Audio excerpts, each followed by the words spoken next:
27 রোজার রাতে সন্তান ফোন দিয়া বলে, বাবা আমি আগামীকাল রওনা দিলে রাত 2টা-3টায় গিয়া ঢাকায় নামবো, আমি সাহারি তোমাদের সঙ্গেই খাবো। মা বসে আছে, মায়ের সন্তানের বাবাও বসে আছে, সন্তান আসবে। রাত্র 2টা-3টা হয়ে গেছে, সাহারির সময় হয়ে গেছে, সন্তানের খবর নাই। শেষ টাইমে মা বাবা সাহারি খেয়ে ফজরের নামাজ পড়ে দরজার মধ্যে অপেক্ষা করতেছে, সন্তানের খবর নাই। 8টা, 9টা, 10টা বেজে গেছে, মায়ের মনটা আর ভালো লাগে না।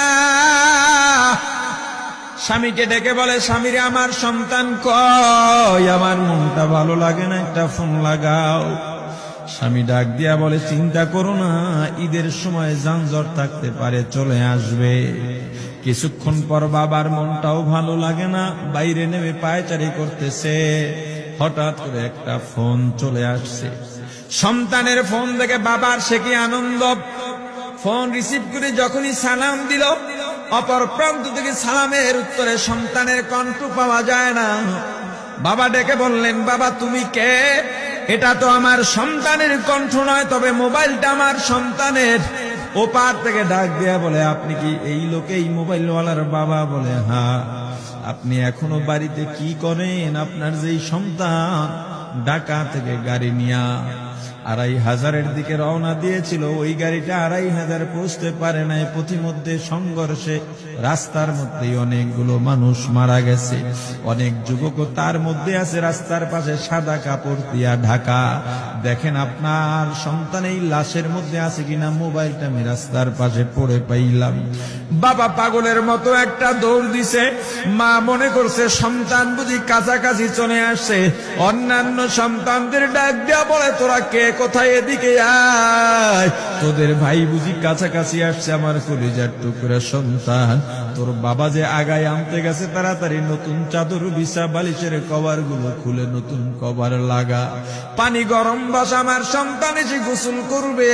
আহারে সবাই ফুলের মেলা, ফুলের তোড়া নিয়ে অপেক্ষা করতেছে। 4টা বছর কলিজার টুকরা বাড়িতে নাই, বিদেশ থেকে আসবে।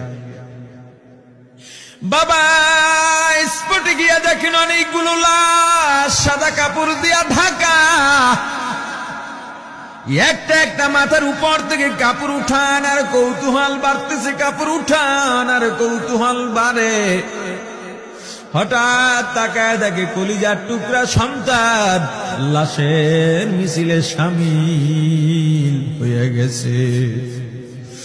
বাবা সন্তানকে ধরে কাঁদেন আর বলেন, বাবা এত আদর আপ্যায়ন তোর জন্য, এত প্রস্তুতি রে বাবা। তোর মা তোর পথে বসে আছে রে বাবা, কি জবাব দিব বল?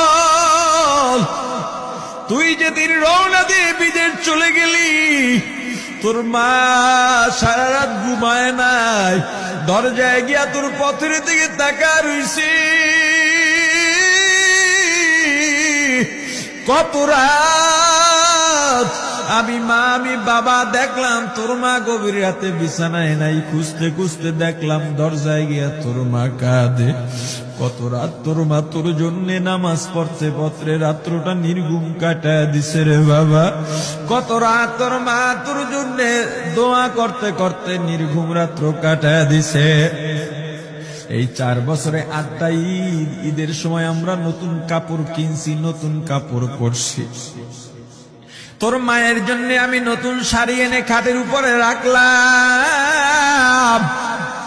ঈদের নামাজ পড়ে এসে দেখি কাপড়টা খাটের উপরেই আছে। তোর মা প্রথম ঘরেও নাই, মাঝের ঘরেও নাই, পেছনের ঘরেও নাই।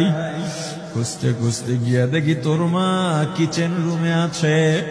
ওই নাস্তা নাড়াইতেছে, দুধ নাড়তেছে, দুধ উতলাইয়া পুইরা যাইতেছে, খবর নাই। আমি তাকায় দেখলাম তোর মায়ের 2 চক্ষু দিয়া টপ টপ করে পানি পড়তেছে। ডাক দিয়া বললাম, ওরে বিবি, ঈদের দিনে তুমি কেন কাঁদো? তোমার জন্য শাড়ি আনলাম, সেটাও কেন পরলা না? তোর মা জবাব দিয়া বলছি, স্বামী গো, আপনারা যখন নামাজের জন্য রওনা দিয়া গেলেন, আমার অমুক সন্তান আপনার সঙ্গে যায় নামাজ দিয়া নতুন পোশাক পরে নামাজে রওনা দিয়েছে, কত সুন্দর লাগছে দেখতে। হঠাৎ করে তাকায় দেখলাম আমার কলিজের একটা মানিক আপনাদের সাথে নাই।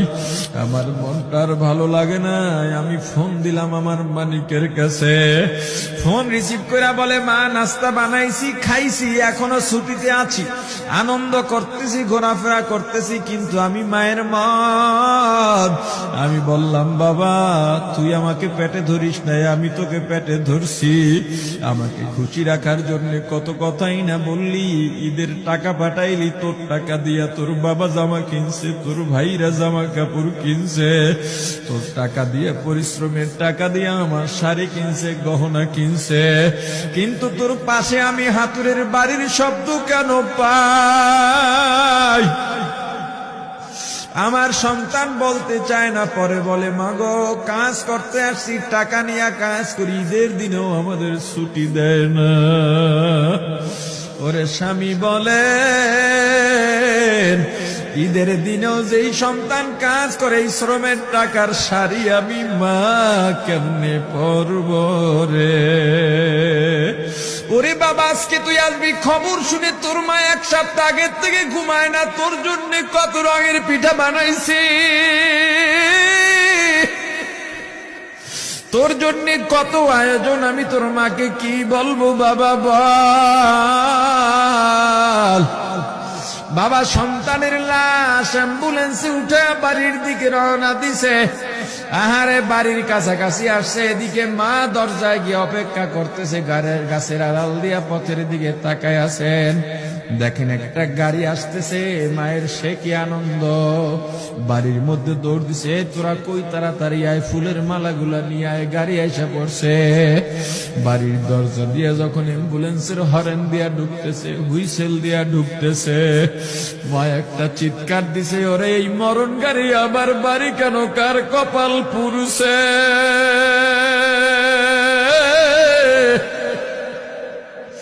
অ্যাম্বুলেন্সের দরজা খুলে তাকায় দেখে কলিজার টুকরা সন্তান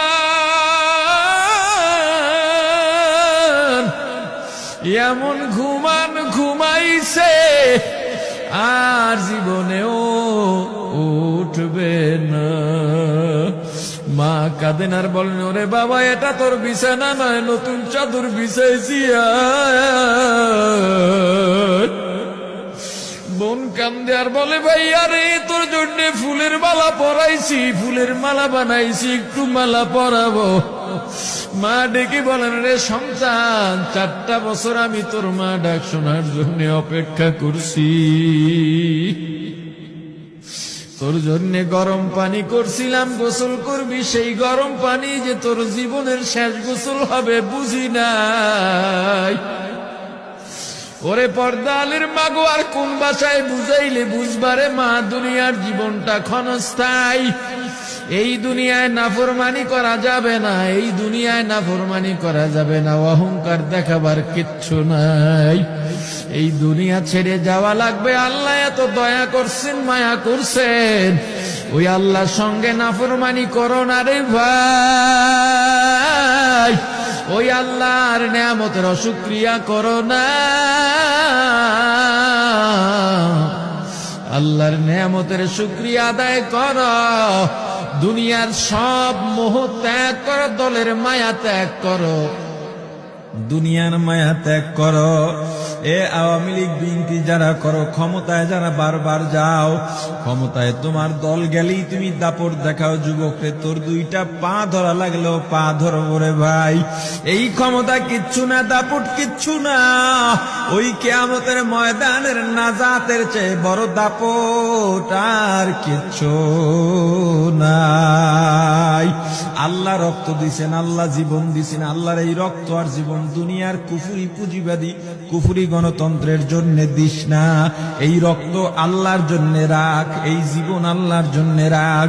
আমার রাসূলের সুন্নাত দিয়া নিজেকে মোড়াইয়া নে, নিজের জীবনটা গড়াইয়া নে, ওই পরকাল হবে তোমার আমার জন্য মহা শান্তির জায়গা।